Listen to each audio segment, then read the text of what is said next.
Most all of the organization is going to need to stabilize and become predictable. Most all of the organization is going to need to figure out how to get in the market faster. Some subset of the organization is going to need to learn how to break itself apart and become independent. Once we have that in place, then we can change investment strategy.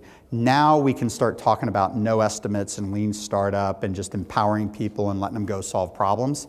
Because I can't empower people just to go solve problems if I put them in a big, thick stew of molasses and stuff, right? And that's what we're doing.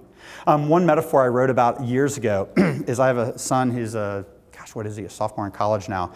But when he was like 12, he had a fish in a fishbowl sit in his room. And I walk in and the fish is like swimming in like thick yellow water that had basically become, because he didn't clean it, right? It's nasty, right?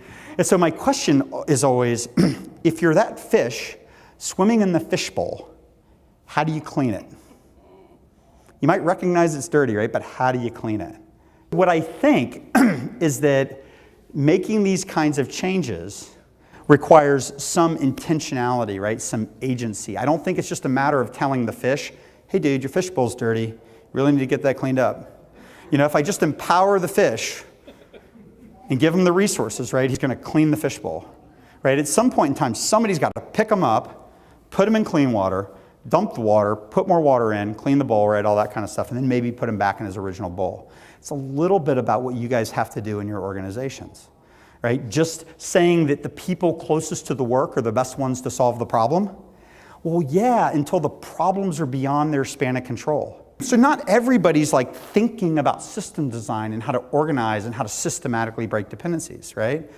Most of us can think about how to apply Scrum, but how do you break these systematic things, right? This is where you guys on your transformation teams come in. You have to be intentional about it. You have to get the fish out of the fishbowl, work to fix it, put them back in.